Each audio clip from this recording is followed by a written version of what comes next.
Hi, this is Joe Biden. I'm speaking to you from the University of Pittsburgh, where I just spoke to students here about what we've done to help ease the burden on them when it comes to the rising cost of tuition and the accumulated student debt, and what we're going to do to help create jobs when they graduate. You know, today we found out we've had the 20th month in a row where we've increased private sector jobs.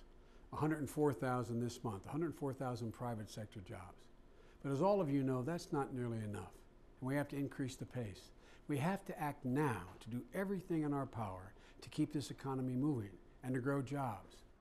President Obama is on his way back from France, where he just met with the leaders of the 20 largest economies in the world, where he urged our European friends to step up and stabilize their own economies. Because if they fail, it will affect the whole world. Too many Americans are still struggling. Too many college students here at the University of Pittsburgh and elsewhere are worrying about the rising cost of their tuition and the increasing accumulation of debt.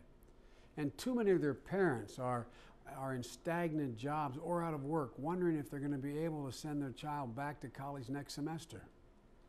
My dad used to have a saying. He said, a job is about a lot more than a paycheck. It's about dignity. It's about respect.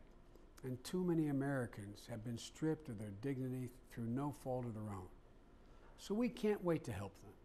The President and I believe we have to act now. That's why we've introduced the jobs bill, which independent validators said would create 2 million new jobs. Although 51 senators voted for that jobs bill, our Republican colleagues in the Senate used a procedural requirement that required us to have 60 votes, so it failed. And since then, we've taken every important piece of the jobs bill and demanded that we have a separate vote. But our Republican colleagues in the Senate have voted unanimously to vote down each and every part so far, to restore 400,000 jobs for teachers, police officers, firefighters, putting them back in classrooms, on the streets, and in the firehouses. And on Thursday, they unanimously voted down the second part of our program, to rebuild our crumbling roads and bridges, which would have created more than 400,000 good-paying jobs. These are all programs that the Republicans in the past have supported. But once again, every Republican voted no, blocking the majority will to put these folks back to work. I think the assumption is they're voting no because of the way we pay for these jobs, and they are paid for.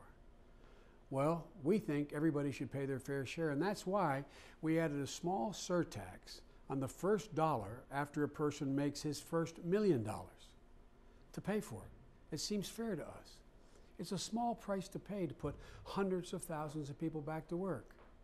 So we can't wait. We can't wait for the Congress to start acting responsibly. And that's why the President has begun to use his executive power in making announcements like one that will put hundreds of thousands of people will be able to go and refinance their homes from the 6% interest they're paying to 4%, which what the rate is now. That would save them $2,000 a year.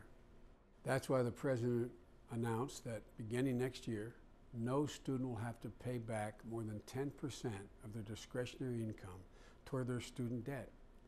He also announced new regulations regarding prescription drugs to prevent price gouging. And there's more to come. If the Republican Congress won't join us, we're going to continue to act on our own, to make the changes that we can to bring relief to middle-class families and those aspiring to get into the middle class. Look, it's simple. We refuse to take no for an answer. We know these steps taken alone are not going to solve all of our problems, but they will make a difference in the lives of millions of American families struggling to hold on. And you know and I know, if the Republicans would just let the Congress do its job, let it step up and meet its responsibilities, we could do so much more, and we could do it immediately. That's why the President and I need your help. To tell your Republican congressmen and senators to step up. Tell them to stop worrying about their jobs and start worrying about yours. Because we're all in this together. And together is the way we're going to bring America back, even stronger than it was before. Thank you.